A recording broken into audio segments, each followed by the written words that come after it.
Welcome to the February 2025 Talk with the Doc with Dr. Timothy Licklider of Allegheny Health Network. Thank you as always, Dr. Licklider, and please take it away. Done. Thank you, Casey. Welcome. Welcome back, everybody, for whatever number of these we're up to. Just feels like we've been doing it forever. I have been dealing with a cough for the past 2 weeks, so I'll do my best to not cough in front of, on top of all of you people. It is getting better though, and I got my black tea with some sort of orange and spice in it, so we'll see how that goes. Again, welcome to everybody who has never been here before. If there's anybody new, I'm Dr. Licklider, sitting in my office here at Allegheny General Hospital, now in the back of the hospital. And I'm here to answer your questions. I am a so-called movement disorder specialist. This is pretty much what I do. So what I usually, and if you're not new, well, welcome back. Generally, this is a good place for general question and answers, so feel free to send in questions, because if you have questions, most like everybody else has the same question, and maybe they're afraid to ask it. So send it in. This is not a great place to get individualized care, so don't do that. And as usual, everything you hear today will be my opinion, because I have a lot of opinions, and I share my opinions freely with you guys. With that being said, I actually have a lot of questions that came in via email, and so I'll start there. That might take a little while, so that'll give you a chance to type in some questions into the chat box down there, at least on mine, it's the bottom right. And I will get to those questions after I finish all of these questions. So I will get started. Again, the first question was interesting. It's when is bromocriptine used to treat Parkinson's disease? So bromocriptine, or Parladel, is really the old dopamine agonists. So these were invented, bromocriptine and another one that I always blank on, were actually invented before Cinemet. And so these were the medicines that we had prior to the medicines that we have currently. Bromocriptine is still used in prolactin tumors. So pituitary tumors, it's secrete prolactin, because prolactin and dopamine are actually do opposite things. And so it's still used in the endocrinology and neurosurgery world, but it's not very well, or not very commonly used in Parkinson's disease world, unless you can't get anything else. If you're in a different country where you don't have easy access to a lot of medicines, again, the good part about Parladel or bromocriptine is it's cheap and relatively, abundant. But realistically, again, it's fairly old. It did have more side effects. So nowadays we use more Mirapex, Requip, Carbidopa, Levodopa. I would say it's probably not used all that much. Although in my 10 years, I have seen a couple of patients on bromocriptine, but not recently. So that's probably where I would say it's not really used in Parkinson's disease all that much, because nowadays we have so many newer and theoretically better treatment options. The second question was about this video that they sent me, which was something called AlphaFold 3, where basically I looked at the video, and what they found is that they are discovering the genes, the proteins, the underlying pathophysiology of how misfolded alpha-synuclein, which is what forms Lewy bodies in pathology, and what ultimately is part of the underlying pathological process in Parkinson's disease, spreads from cell to cell. So going back to when I was a fellow, there was a lot of talk about how does this misfolded protein spread from one cell to another cell, spreading the damage, amplifying the damage, and leading to Parkinson's disease. And they learned back then that it spread in a prion-like condition, where prion disorders are a completely different set of disorders. This is Creutzfeldt-Jakob or CJD, mad-cow, things like that, where in these conditions, the proteins can misfold and thereby then cause other normal proteins to also misfold. And there was a lot of talk about alpha-synuclein acting in a similar fashion about 10 years ago. And then it kind of went away. There wasn't really a lot of talk about it. And I was reading through this, and it reminded me of that, because they're trying to figure out, okay, if we can figure out what the proteins are that are allowing this misfolded protein, i.e. alpha-synuclein, to spread from cell to cell, and we can stop said proteins, can we stop the spread of the misfolded alpha-synuclein and thereby either stop Parkinson's disease, delay its progression, or potentially fix it? Again, it's very interesting. And I think the more we learn about these underlying pathophysiological mechanisms of how things work, particularly things that in our world don't work correctly, it definitely gives us more opportunities for study, more opportunities for research, more opportunities to potentially impact the underlying disease, which is what we're not very good at right now. The downside is right now they're still looking at it in cell models, animal models, things like that. They haven't quite gotten to the people version yet. So again, much like everything else you're going to hear from me about a few other things, I really don't get excited until I see it actually in progress, in work, in people, in the clinics. I can get my hands on it and see for myself if it works.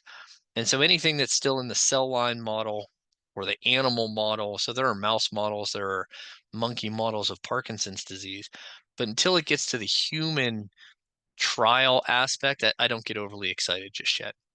So interesting, but hopefully more to come in the not so distant future. Which also segues me to the next question, which are what are your thoughts on the GLP-1 medicines and Parkinson's disease? So there's a lot of talk lately in the news. I don't know if this was on the news somewhere, but people seem to be asking about it. So my guess is it was either published somewhere or reported somewhere or on the news or journal or something like that. So the GLP-1 medicines are the diabetes medicines. So these are, and they're also weight loss medicines. This is the Ozempic, this is the Wegovy, this is the old Byetta. This is a class of medicine that's traditionally used for for diabetes, blood sugar control. Um, and they also just so happen that they may also help Parkinson's disease. What we've done is we've looked at large groups of people. We've looked at large clusters of people, and then we retrospectively go back and say, what medicines were you on and what was the outcome? And then we try to make correlations with this. Now, again, what has been pounded into my head since medical school and residency is that correlation is not causation, and I will come back to that in a minute. And so when we see people who take these diabetes medicines, and the same thing was true when they were looking at the statins and a few of the other medicines, it seemed like when people take those medicines, they were either less likely to develop Parkinson's disease, or if they did have Parkinson's disease, it seemed to progress at a slower rate. And so retrospectively, they said, well, maybe it's because they're also on these other medicines, and that's why they're doing better, or that's why they are less likely to develop Parkinson's disease. Now that is a correlation. That is not a causation. And the example that my neuropsychologist also used to give was with umbrellas and rain. When you see people holding umbrellas, it's usually raining. So you can make the statement that when it rains, people put up an umbrella. Conversely, you could also make the same statement that when people put up an umbrella, it causes it to rain. And you can see how one of those is accurate and one of those might not be accurate. And so when we're dealing with correlation and causation, you have to keep that in mind, that just because we do these studies and we find things that seemingly make sense or look good, until we actually go through and do the trials, do the studies, try them in people with Parkinson's disease, measure rates of progression, really see and do the work to prove what we think happens, all bets are off. And so I don't get excited. I don't get excited very often, but I certainly don't get excited in my world until we do a much better job of proving these things. I really need to see in human studies of people with Parkinson's disease, randomized controlled trials. These are the gold standard things that lead me to get excited about something working. And while there's a lot of talk about these medicines for a lot of things, I really don't get excited until I see the work done that has to be done to convince me that they work. Again, similar thing with the next question, which is what are your thoughts on the studies with ivermectin and dopamine release? So I actually had to go back and look that up. And it turns out ivermectin, which is a parasitic drug that was talked about a whole bunch during COVID, which is really what brought it to fame. And it actually doesn't actually directly impact dopamine. It actually works on acetylcholine, and theoretically, maybe it actually makes dopamine release a little bit more efficient. But again, all of these studies were in cell models, animal models, not people. And so again, same thing. I really don't get excited about a lot of these things. Um, ivermectin, the diabetes medicines, the statin medicines, the chemotherapy drug, if you remember a few years ago that had that big splash page that came out that said this is the big thing in Parkinson's disease when they tried it in like 10 people, and then when they actually studied it didn't work. The same thing was true when we looked at uric acid recently. There was a trial that everything looked great, that if you could elevate uric acid levels, it decreases Parkinson's disease progression, until they tried it in people and it didn't work. And so again, a lot of these things come out or talked about, and you'll hear splash pages on them. They'll be on the news. Everybody gets very excited about them, but you have to realize that these things have not actually been studied, looked at, or put their due diligence in. And until they do, I don't get overly excited about it. So as a physician, as a scientist, as a provider, I'm not allowed to have emotions here. I'm not allowed to get excited about stuff like this. You guys are more than welcome to get excited about this, about all of these things. But in my line of work, I actually have to wait until things are more proven before I can start recommending things, talking about things, and in my opinion, getting overly excited about things. You'll probably hear me talk more about stuff like that, but that's just kind of my general rule of thumb. What can I say about GoCovery and off time? What about dealing with off time in general? So Gocavi is a formulation of amantadine. So amantidine's been around for 100 years. I use amantadine a lot. I think it's a good medicine for specific things. Gocovri is a fancy version of it that you take at night. It is the only medicine approved for the dyskinesias of Parkinson's disease, and it lowers dyskinesias, but it also works for Parkinsonian features in general. Um, I like Gocovri. Again, I use it in particular people. I don't know if it's the first medicine that I think of when somebody's having fluctuations or off time. It's probably one of the first medicines I think about for dyskinesias. Again, that's what its claim to fame was. I think about it when I already have somebody on amantadine for walking in balance or for tremors or things like that. And maybe we need a different formulation of it because you're having side effects to it or things like that. Again, I do think it probably could help smooth out ups and downs a little bit, but again, there's so many different ways we can try to tackle off time. And really, it's looking at your regimen, looking at what's happening. It's looking at how much off time are you having. Is it off time that you're having after or before each dose that you take? Is it off time that you have when you wake up in the morning? Is it unpredictable off time? And again, I should take one step back. Not all patients have discrete on and off times. This is a question I get all the time. When you hear us talk about on and off times, it's when people and patients can tell the difference between when their pills are working and when their pills are not working. And so I have a lot of patients that when they take a pill, half hour later, they feel better. They're less stiff, they're less shaky, they move better. And then, an hour, 2 hours before their next dose, they are more shaky, they are more slow, they are more stiff, they don't feel as good.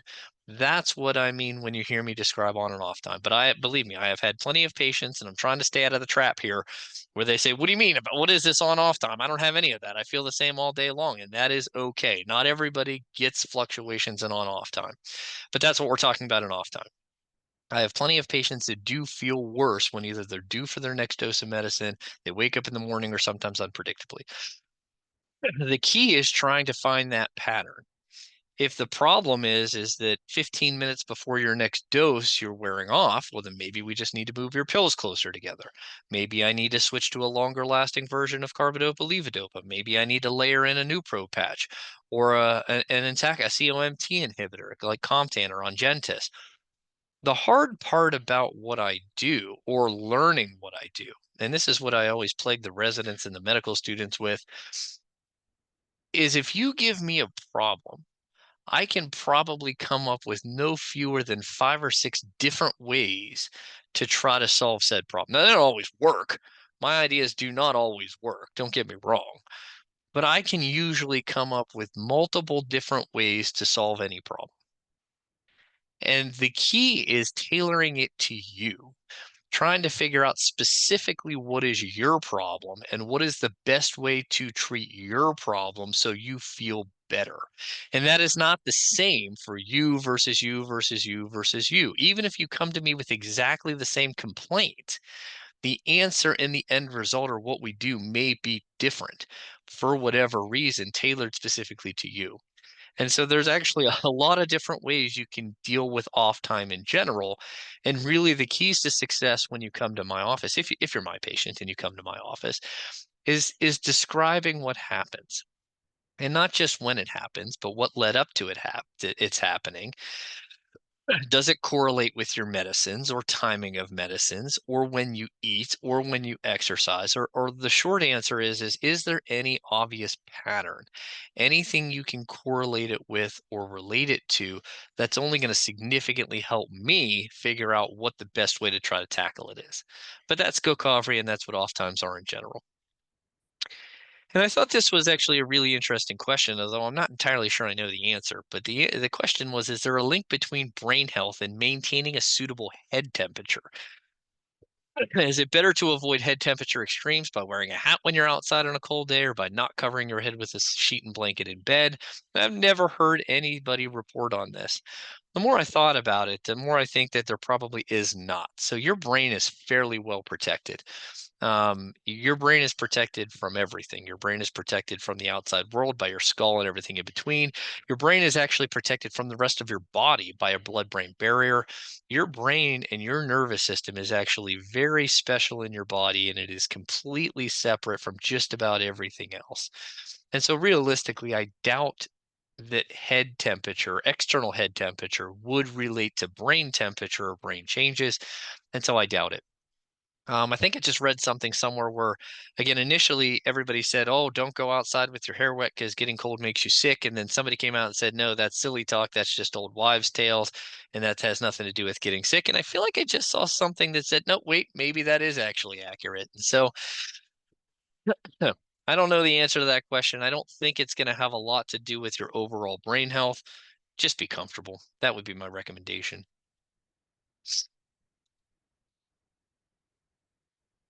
Is it typical for tremors to start on one side of the body and then eventually spread to the other side as the disease progresses? And the answer to that is a resounding yes. That is actually typically how it goes. Typically, people come to my office with a tremor in their hand. Doesn't have to be the hand.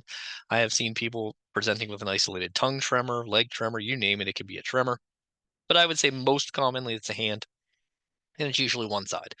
Doesn't matter if you're right-handed or left-handed and non-dominant versus dominant. It seems to be fairly random. But the short answer is most people present with a hand tremor. Usually, or according to statistics, it typically goes one hand, same side leg, other side. There are some general ballparks of timing, but I feel like everybody's a little bit different, but it's very, very subjective. But that is probably the usual pattern or the most typical pattern that I think we see in terms of Parkinson's disease progression. It's not written in stone. That's not true for everybody. Don't get worked up if that's not you. That is not how it has to go. That's just, I think, the most common. What is my opinion of kombucha as a benefit of gut health and as a method to promote elimination regularity? I've never actually tried kombucha or kombucha. This is a fermented drink that has a lot of probiotics and prebiotics in it. I actually was looking this up because this is definitely not my area of expertise. I'm a much bigger tea drinker than anything. Um, Coffee in the morning, tea in the afternoon. That seems to be my life. Um, but it does look like it has some health benefits in terms of gut health. Again, the probiotic prebiotic question is always a big one in Parkinson's disease, and it's always a really hard one to get good data for. I would argue that there are small studies to suggest that certain probiotics are helpful for gut health in Parkinson's disease patients, but these are small studies, 10, 20 patients, not enough to really feel confident or say, yes, this does for sure. There is tons of evidence that the gut is intimately involved in Parkinson's disease, whether or not it starts in the gut and spreads, or it's just intimately involved with the enteric nervous system, which has a lot of dopamine nerves in it. We know that the gut plays a huge role in Parkinson's disease, and we know that the gut bacteria are different in people with Parkinson's disease compared to healthy controls. And so, if you were able to regulate the gut bacteria and get more of the good gut bacteria and less of the bad gut bacteria, whatever that be, I do think it would help. Again, there's not a lot of evidence there. The evidence is definitely lacking. Scientifically or logically, it makes sense. I just can't say that for sure because it's a really hard thing to study. And if kombucha does give you good gut bacteria, then theoretically it should help. But what I also read when I was looking this up is I guess they're not all created equal. And so you have to find high quality versions, ones that have good and I guess well-known gut probiotics or things that theoretically are supposed to be good for you, because not all of those drinks are created equal. That's about all I know on it. Again, it's definitely not something that I've spent a lot of time looking up or researching. If you want to try it, be my guest, report back to me. I'd love to hear it. The next one was a video that they sent me about brain chip technology. And to cut to the chase, the long story short is, and I don't know where these people were, I didn't catch where they were, but they took somebody who had a traumatic injury, a spinal cord injury, and they basically connected chips to his brain, interfaced with a computer, and then allowed him to sense and move his limb that was paralyzed um, through this computer interface. And I don't know if this is the same thing that Elon Musk is trying to do with Neuralink, where he is also implanting chips and trying to connect people to computers. And nor do I know that it's being used outside of kind of the traumatic injury of the spinal cord world. But looking forward, could that help people with Parkinson's disease? I mean, I don't see why it couldn't. Again, we know in the neurodegenerative world, there is also difficulty with limb use, sensation, fine motor control, so on and so forth. Um, if we were able to rewire some of this or bypass the areas that aren't functioning correctly and utilize computer technology or AI technology to improve that, I don't see why that couldn't be used for anybody who has some sort of movement problem. Now, at least today, I view this as science fiction. But again, science fiction sometimes comes true. And so I am interested to see how this progresses, how the technology evolves. Are we seeing more and more of this done? And then I think we'll have a better understanding of where the uses are and what it can and can't accomplish. So I'm always interested when I see videos like that. Again, anytime we can correct or really help people with severe neurological problems, I think it's a win for everybody. And we just have to kind of see how it plays out and how that goes. But again, very interesting. And then the last one that I have in my email, and then I'll go to one I didn't answer last week, and then I'll mention a couple things that a patient brought up to me today, and then I'll get to your talk, your questions in the box. The last question I got via email was to give my opinion about what I think they were asking the high frequency ultrasound ablation. So the long story short, of a new treatment that came out not long ago without cutting open the brain. It thinks it's sonar. My guess is that's the high frequency ultrasound ablation. In my opinion on the high frequency ultrasound ablation is still the same as it's kind of always been. So there are different procedures we can do for Parkinson's disease. One is a deep brain stimulator surgery. One is a high frequency ultrasound ablation. I have much more experience with the deep brain stimulators. So at the end of the day, we've been implanting DBS here for 20 plus years. We do a lot of them. I've seen a lot of patients with it. I know much more about that technology than I do the ultrasound. A high frequency ultrasound is a new technology on an old idea. So we learned a long time ago that if you put a hole in somebody's brain, you can stop their shaking. This is probably about 100 years old, if not more at this point. And they used to do an open procedure. They used to drill a hole in somebody's skull, put a probe down, burn a hole, freeze a hole, take it out. And don't quote me because it's been a while since I read Michael J. Fox's books, but I'm pretty sure he had that done. That's another technique that we use for tremors. Fast forward to about, I think it's like 6 or 7 years ago now, they can accomplish the same goal with ultrasound. And they don't have to drill a hole into somebody's skull. They can beam the ultrasound waves under an MRI guide to a certain area of the brain, heat up the tissue, burn a hole, you're done. This is approved for essential tremor and tremor predominant Parkinsonism. I have sent more than a handful of essential tremor patients for this done. And I say sent because we do not have this technology or this ability here at Allegheny General. I was told UPMC has one, but I don't think it's quite up and running yet in terms of doing patients yet. West Virginia University has had one for a few years. Cleveland Clinic has had one for a few years. So I usually send my patients to West Virginia or to Cleveland to get an evaluation and get it done. And I have had several essential tremor patients come back with fairly good results. I've been a little bit hesitant to send my Parkinson's disease patients because my understanding of it is that it predominantly helps with tremors. And while, yes, tremor is a big problem in a lot of my patients, Parkinson's patients have more problems than just tremors, usually. They have stiffness, they have walking and balance problems, they have mobility issues in general. And while, yes, helping the tremor is helpful, it doesn't really work as well at least under my understanding, for the other symptoms, whereas deep brain stimulator surgery does. And so at least from a Parkinson standpoint, I would say I probably still lean more towards the deep brain stimulator, but I'm always learning more and more about the high frequency ultrasound ablation. And so again, I'm never against having another tool in my armamentarium or toolbox to help people when appropriate. And so that's kind of my opinion on the high frequency ultrasound ablation so far. I don't think I've done any Parkinson's patients yet. I've sent a couple for evaluation and they haven't gotten it done. So more to come. As I learn more, as I use it a little bit more, as I see it a little bit more, particularly in Parkinson's disease, I'll have more to report back. The question I didn't answer last time that I had to look up was, does Parkinson's disease affect the immune system? And interestingly enough, what I kept running into when I was looking this up is how the immune system leads to the development of Parkinson's disease. But I actually had a hard time finding, does Parkinson's disease actually weaken your immune system and make you more prone to infection and things like that, which I believe was the question. And I was able to find some evidence to suggest that yes, it does indeed. It does affect your T cells, which are your immune mediated cells, and it can leave you just but purely by having Parkinson's disease at a slightly higher risk of developing underlying infections. I couldn't tease it out more than that in terms of which specific kind of infections, at what percent higher, but it does seem like again, you'll always hear me say that Parkinson's disease affects everything. It does seem like there is evidence that it does impact your immune system as well and makes you more likely or more susceptible to infection. That was the question I didn't answer last time. And then the two things that a patient brought up to me today that he wanted to make sure that I mentioned was he had found that volunteering was really, really useful. And he suggested that I suggest it to more. And I thought it was actually a good idea. Volunteering is great. I think I had the conversation 2 or 3 times today with patients that said, look, the absolute best things for you are things you do not need me for.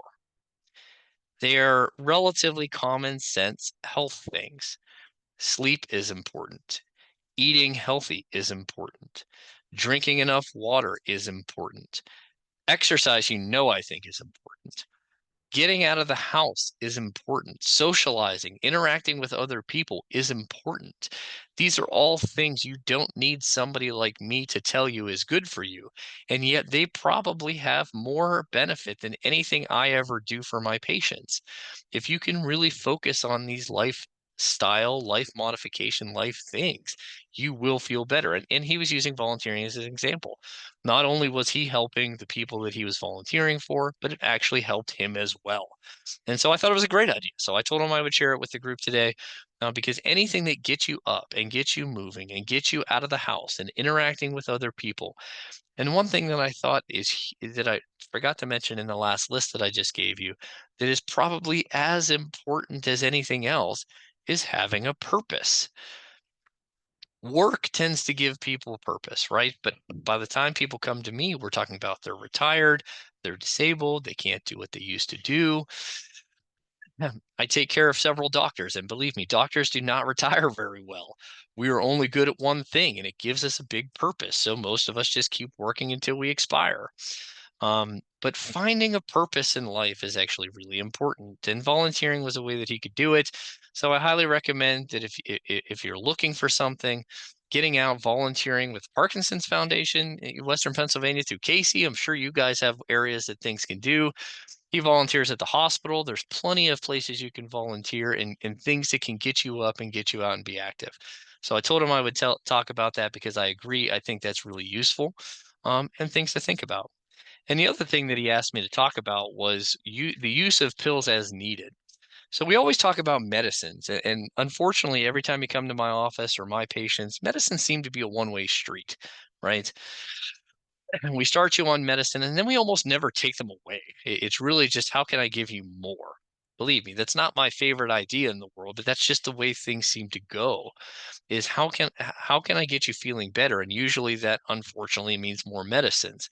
The one thing he said I don't talk about enough, or didn't suggest or bring up, is that you don't have to just increase medicines across the board.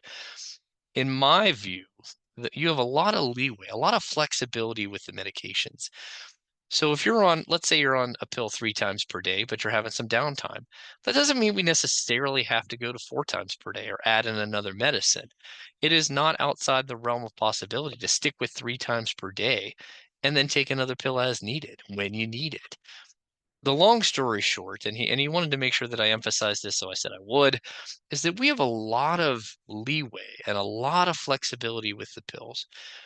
There's nothing written in stone in the medicines. Again, everything that I do for my patients is individualized based on how can I get you feeling better.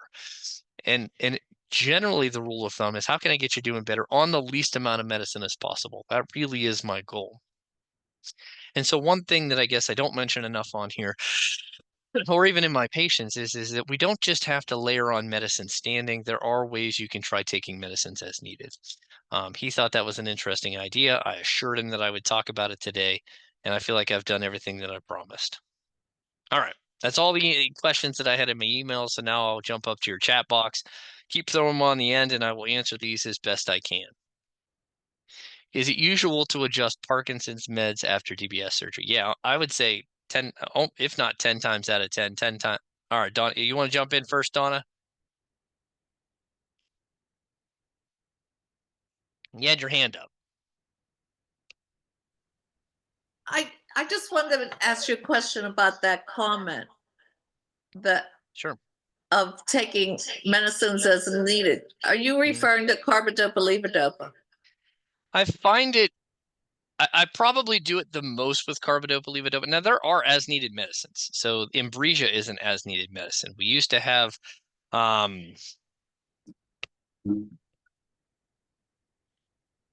something that came in a thin film that dissolved on your tongue that I just for the life of me cannot think of the name of the medicine right now, but it's off the market.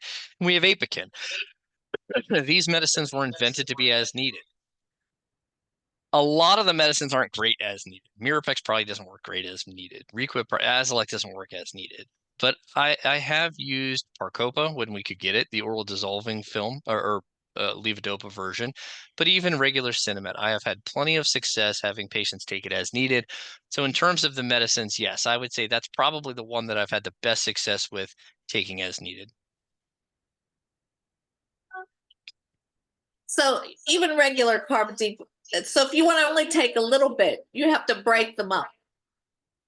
Yeah, and that's the downside is they don't break easily. There is a scored pill called Divi, which I think I've gotten for all of one person in my history, that does split into quarters. But you're right, you do have to try splitting it. It's not a easy thing to do.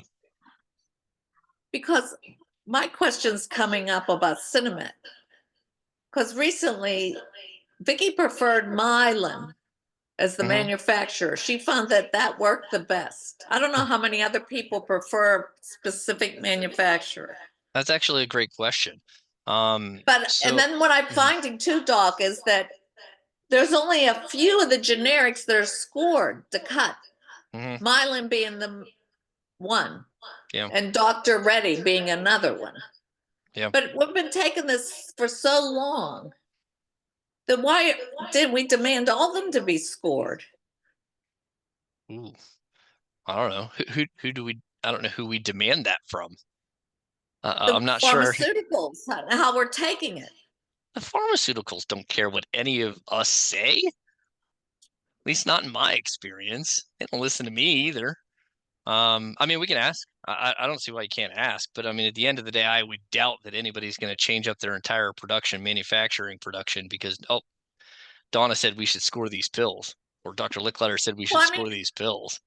Do people mainly take dopamine on an as-needed basis and try to keep it as minimum as possible, avoid dyskinesias, and avoid off time? Yeah, I mean, that's the idea, is to try to take as little medicine as possible. And that's why if we can get away with using less than taking it consistently every day, that's the idea. I'll get to your question when I get to it down at the bottom, but I will talk about that because that's an interesting thing that I think is important.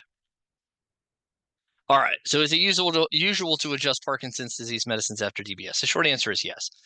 And this is also an important idea. So my goal for sending somebody for deep brain stimulator surgery is not to get you off of your medicine. That is an important idea that I've had plenty of patients come say, oh, my doctor said after surgery I wasn't going to take any medicine. And I say, well, they lied to you. The goal of surgery is to help you do better.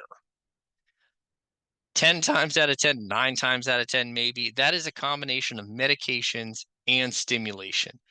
Maybe in the young person who's not on very much medicine, I can get them off completely, but that is fairly uncommon. But I would say it is very common to adjust the medicines after surgery. Once we turn on the stimulation and things are, we're adjusting the stimulation to try to tailor towards symptoms, oftentimes that does allow me the leeway to decrease medicines a little bit or adjust them. And so I would say, yes, the vast majority of patients adjust their medicines after surgery, usually down, but not always. But again, the purpose of surgery is not to take the place of medicine or take you off of medicine. It's to work in conjunction with medicine to help you do better. That's an important thing to keep in mind. Can you please give me some help with getting up out of a chair? Yep, that is a big problem for a lot of patients because it actually takes a lot of dopamine and a lot of strength and momentum to get up out of a chair, especially if you're in a chair like I am right now that leans backwards. Especially if you're on a couch or a sofa or something with soft cushions, it just swallows you up. The best thing is to practice. So physical therapy. That's probably the best thing to try to help work on getting up out of a chair. But the short answer is working on sit stand. So basically it's exactly what it sounds like. Stand up, sit down, stand up, sit down, just 10 times a day or 10 times in a row, a few times a day. Work on getting up out of a chair. If the problem is that you're overly rigid or stiff, then potentially tinkering medicine or increasing dopamine medicine or trying to loosen you up might help with that. But even when my patients are feeling fairly good, oftentimes they still have difficulty getting up out of a chair. And the only thing that really helps is practicing that physical therapy exercise designed at specifically working on that movement. So that's probably what I would suggest first.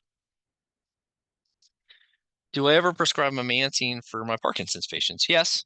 So memantine is Namenda. This is an Alzheimer's disease drug. It also has a little bit of evidence in Parkinson's disease, not just for cognition, but you'll hear me use these medicines for balance too. The reason why I probably go, okay, there's 4 different drugs in this class. Exelon, which is rivastigmine, Aricept, which is donepezil, Namenda, which is memantine, and galantamine, which is galantamine because nobody ever uses it. I don't know the other name for it. But at the end of the day, I would say Exelon is probably my favorite for 2 reasons. One is it came out with data first. 2 is it comes in a patch. And so it's not another pill if we can get it. Interestingly enough, even though Aricept is probably the most widely used Alzheimer's disease drug, it's usually not the one I go to second. Memantine is usually the one that I go to second. And I do that, this is personal preference. This is not statistically or scientifically based. Memantine tends to give people a little bit of a boost of energy, more so than the Aricept or the Exelon do. And so sometimes I'll go to that. I use plenty of Aricept as well. And again, these medicines are usually used for dementia. They are not good at reversing dementia. They are not good at helping cognition or fixing cognition or helping you think better. They are statistically hopeful to slow down the decline. And so most of the time, people don't feel these things work. I still use them because they're the best I have. There's a little bit of evidence that they also help with walking in balance, and that's also where I'll use them. But the short answer to your question is yes, I do use Namenda. Probably not as much as Exelon, maybe a little bit more than Aricept, and galantamine is my 4th choice.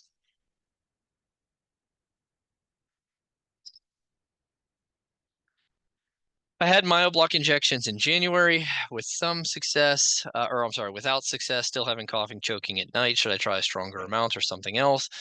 If the problem is sialorrhea or drooling or saliva, this is where you'll see me use botulinum toxin. Myoblock is my favorite because it's the one I've had the best success with, but Botox and Xeomin are also approved.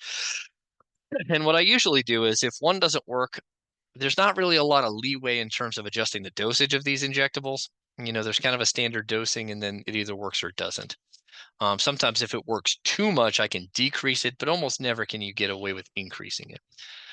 If one doesn't work, sometimes I'll switch to one of the other ones. So if I do myoblock, maybe I'll do Botox or Xeomin, but sometimes the injections don't work. Not everybody has the same result. And so then we're back to the drawing board in terms of medications. And that might be the best choice for you. This is where I'll use Robenol, which is glycopyrrolate. I'll use atropine drops under the tongue. Sometimes I'll use a scopolamine patch, but again, it depends on what we're trying to accomplish. And so again, I doubt that a stronger amount would help, at least not in my experience. We might have to either switch to a different injectable or potentially try a medicine. Mm. Not really. So I have been diagnosed with Parkinson's disease, and my dad had Parkinson's disease. Is there anything that I can tell my children to do to delay the onset other than general exercise and diet? Not really. Now, we are getting more readily available genetic testing, and so there are now, I don't want to say easier, but maybe a little bit easier ways to actually do genetic testing for people with Parkinson's disease. So maybe that would be something worth looking into for you. At least it would give you an idea of what you're dealing with if it is indeed genetic. But the short answer is no. We still really don't have anything preventative. Even if I could diagnose Parkinson's disease at birth, I still don't really have anything that I can do, offer, or tell you to try to delay the onset, slow it down, alter the course outside of exercise, which is my favorite topic. And so again, if you're not exercising, we'll get your butt in gear. But even to your children, I would say, look, I don't know if you're going to have Parkinson's disease. We are not very good or definitive with the genetics of Parkinson's yet. We have not figured out what triggers it, how the onset comes, so on and so forth. But my dad had it, I have it. Again, there's a chance you might get it. You really need to be active. As early as you can start that active lifestyle, the better. We know, no, I'm fairly sure it's no, not think, no. Parkinson's disease starts a long time before you come to my office. It starts a long time before you have tremors and stiffness and balance problems. And so at the end of the day, by the time we make that diagnosis, you have already been dealing with it for a while. And so the best you can do is start that, we'll call it a lifestyle journey, call it whatever you want, but that healthy lifestyle of some diet's probably useful too, but definitely heavy on the exercise as soon as you can. That's probably all I would recommend, or all I think you could tell at this point, to really kind of give them the best chance you can.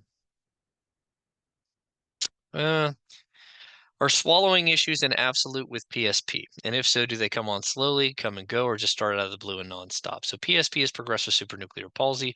This is one of the Parkinson's plus conditions that does come with Parkinson's symptoms, but some other things as well.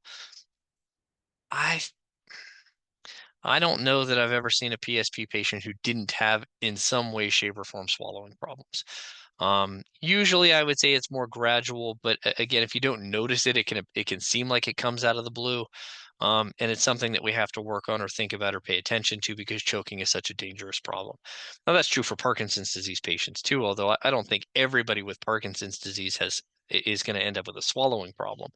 But when we start thinking about these Parkinson's plus conditions, I would say 9 times out of 10, if not 10 times out of 10, yes, there's swallowing problems involved. Does Parkinson's disease affect one side of the body more than the other? Does it cause joint pain, especially in the fingers and toes? Yes, yes, and yes. Usually, as I mentioned before, it does seem to start on one side. And in my experience, usually that side, whatever side it starts on, stays worse than the other side. It tends to be shakier, it tends to be stiffer, it tends to drag a little bit more. Throughout the course of Parkinson's disease, it tends to be a little bit more affected than the other side. And yes, pain can come along with it, particularly if the joint pain is because of stiffness. So a lot of my patients get cramping in their toes, curling in their toes, and that's painful. Some people get it in their fingers or in their hands. Sometimes it's part of the disease. Sometimes it's a side effect of the medicine. Again, these are all things you would want to pay attention to when we're trying to figure out what to do about it. But the short answer is yes. Parkinson's disease in and of itself can lead to joint pain, joint problem, muscle pain, a variety of different types of pains. And so it is worth paying attention to and bringing up. My face goes numb at random times. Is this different issue or part of the Parkinson's? Normally, I would say it's probably Parkinson's, but that's That's definitely not typical. Not a lot of my patients have just their face go numb intermittently. I would wonder if that's either more of a Bell's palsy type problem, a neck type problem. Definitely need to make sure it's not a brain type problem. So you should definitely bring that up. Um, but I don't think that's a typical one that I get in my Parkinson's patients by any means. Could still be related. Again, Parkinson's disease can literally do just about everything, but I would definitely want to make sure there's not something else going on there.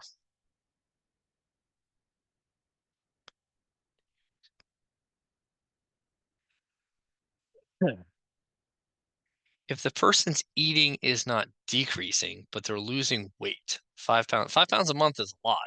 Would that be concerning to you? If so, how would you try to increase if they don't want to eat more or drink? And sure, yeah, I mean, the short answer is anytime weight loss is that consistent, I get worried.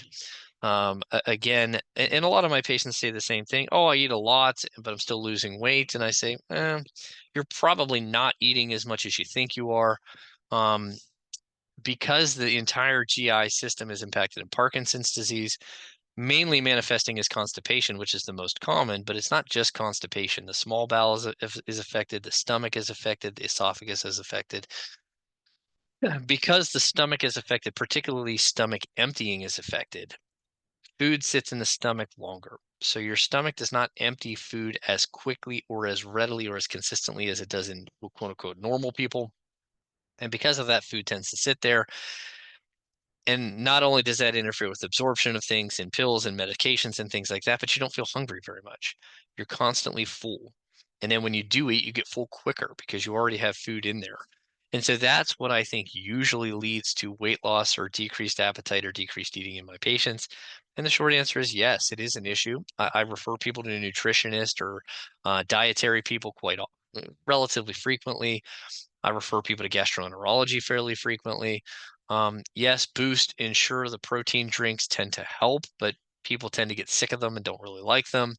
I tend to recommend milkshakes. You can fit a lot of calories into milkshakes, particularly my favorite chocolate peanut butter ones. And so any of these things are really useful when you're trying to maintain weight. You get to be more liberal with desserts.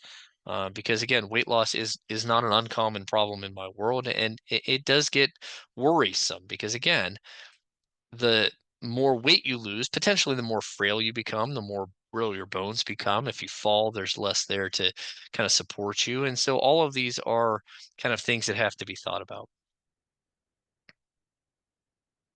Great. Casey said they're developing a more robust volunteer program, which I think will be good for everybody.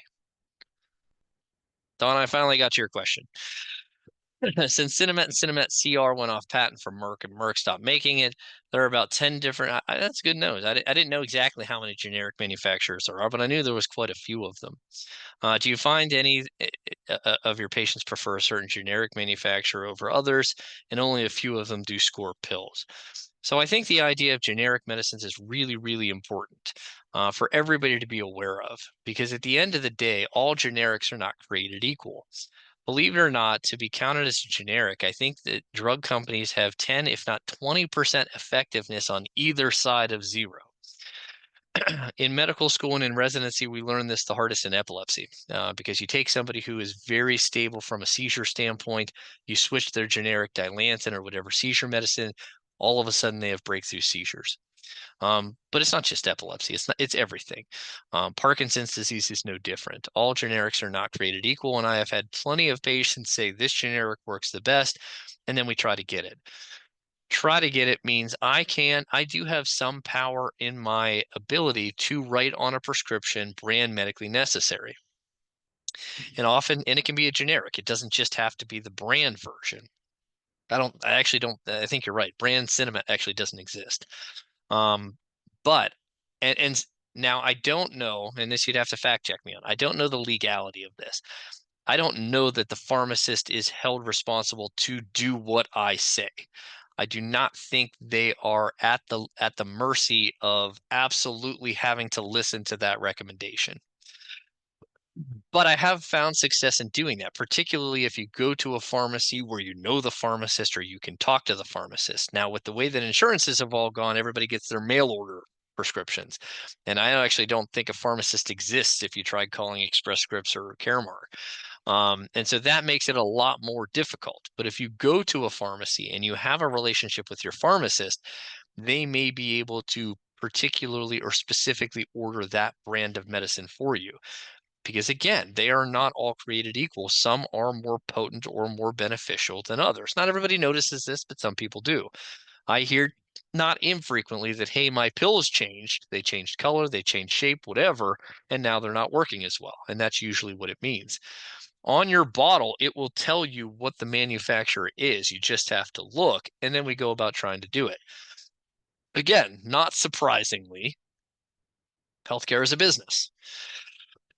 In my experience, pharmacies are going to buy whatever one's cheapest. Again, if they can get a better deal through a better or a different generic manufacturer, they're going to, because there's profit margins and everybody's trying to make money, and this is just the way of the world, and this is the way it works.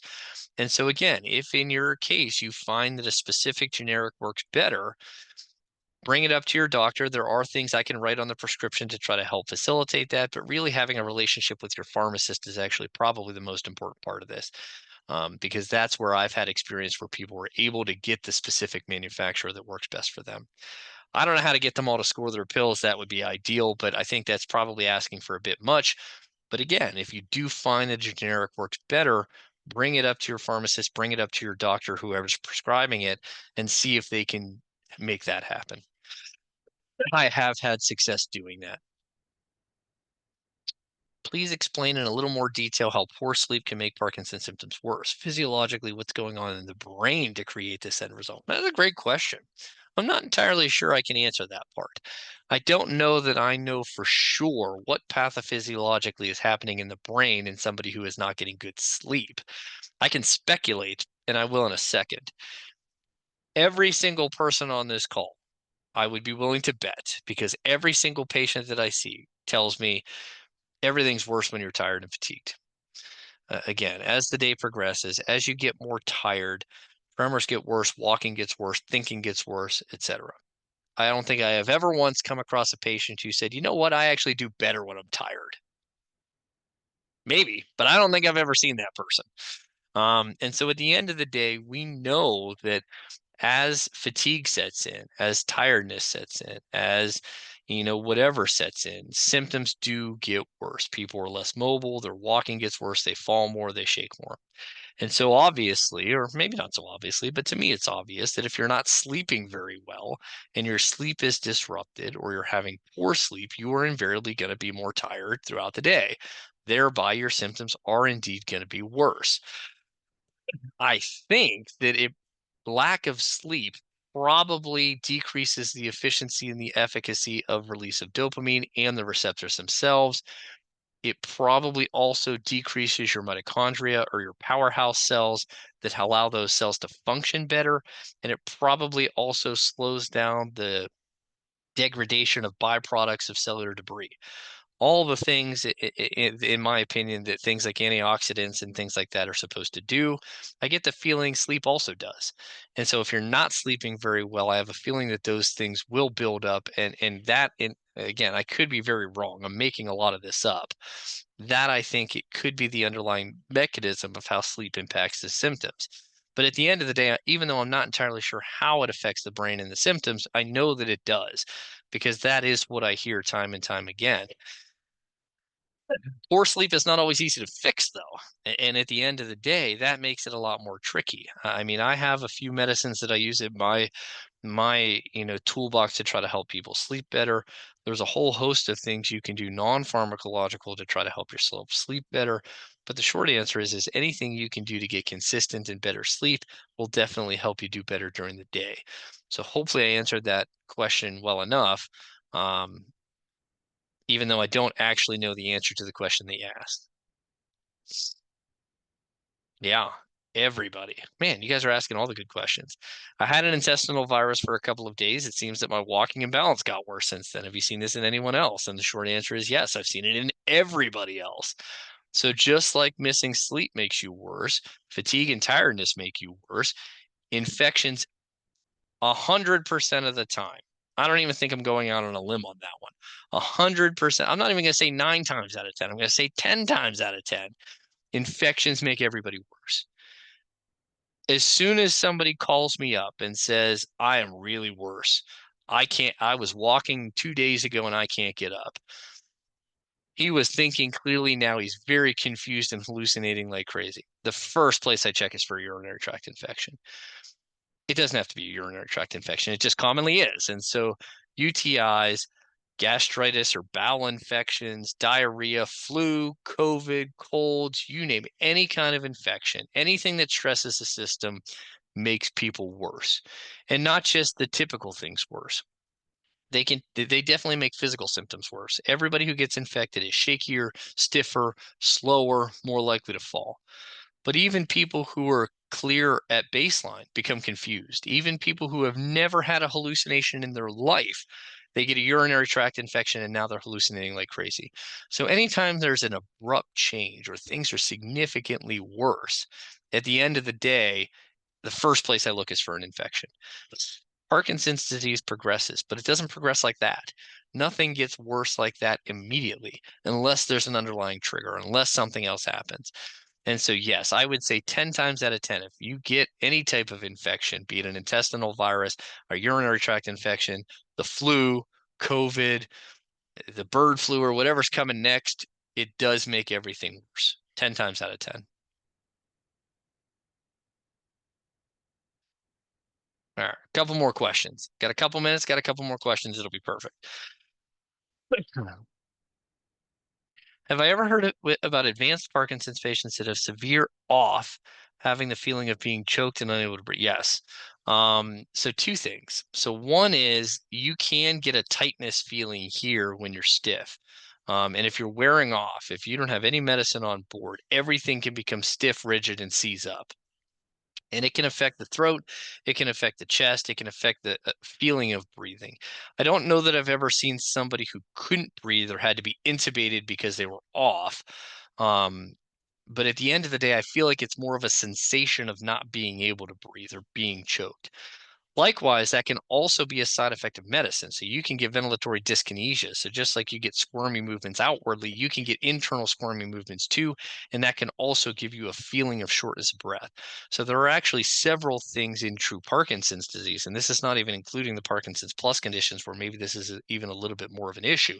But even in true Parkinson's disease, even on or off, you can have feeling of choking and difficulty with breathing. Again, and those are very scary, and bringing those up is important, and seeing if we can adjust things to try to make that better, important. Does Rotari help sleep? Sometimes. So it's not uncommon for me to get people who say, I take my pills every 4 hours when I'm awake. And for some reason, 4 hours after I go to bed, I wake up and I'm stiffing them off. And I say, yeah, that makes a whole lot of sense. Just like your pills wear off during the day, they also tend to wear off at night, and that tends to disrupt sleep. So I get a lot of patients that say, I wake up and I can't go back to sleep. I wake up and I'm very stiff. And a lot of times, not always, a lot of times I'm able to correlate it with, yeah, that's about when your pills are wearing off overnight. Rotari was immediate release and controlled release levodopa, carbidopa in one capsule. And so it was invented, much like Crexont was invented, to try to extend the life of each dose of levodopa. And so if you're somebody who's waking up because you're wearing off, then finding a more longer lasting version of the medicine might help with that. And so there are certain circumstances where it does help with sleep.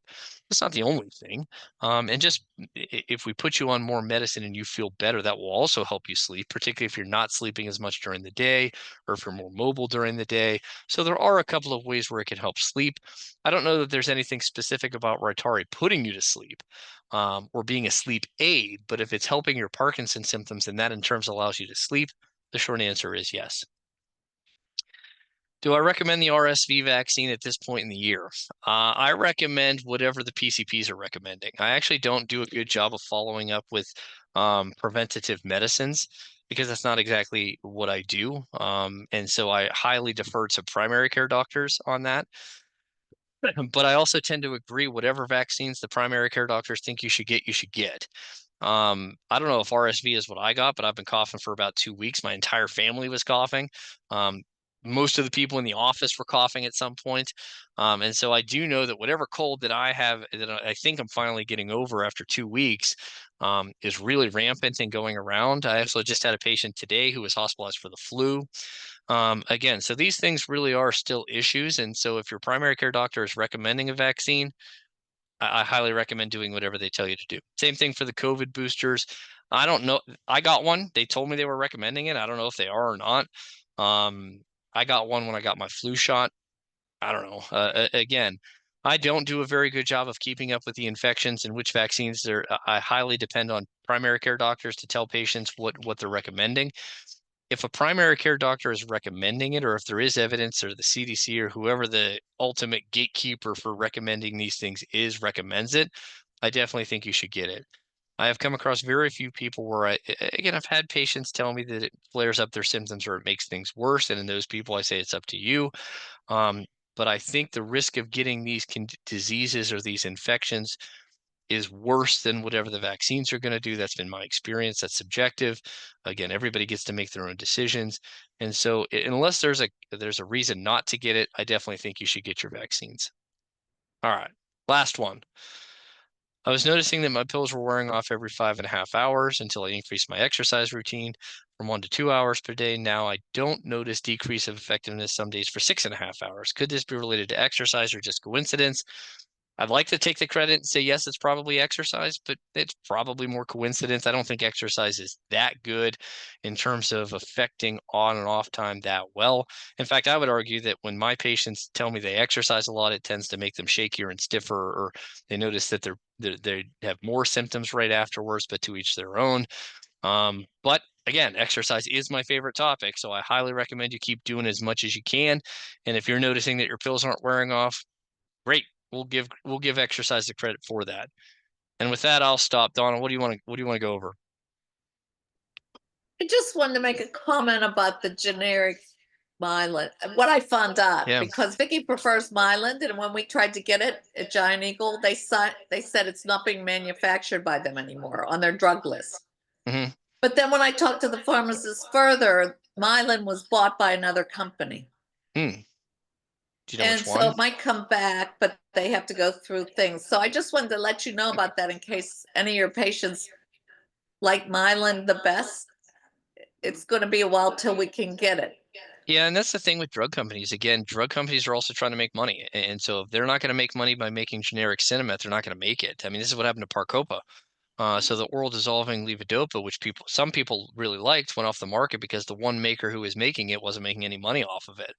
And so again, just like everything else in healthcare, we don't like to think about it as a business, but it's probably the biggest business in the country, from start to finish. And so at the end of the day, we are going to be at the mercy of drug companies in terms of what they produce and how they do it.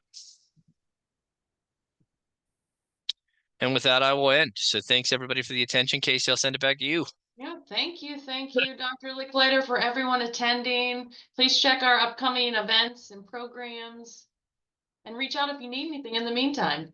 And we'll see you in March 6th. I'll be here. We'll do it again. Thanks, guys. Have a good one. Thank you. Bye, everybody.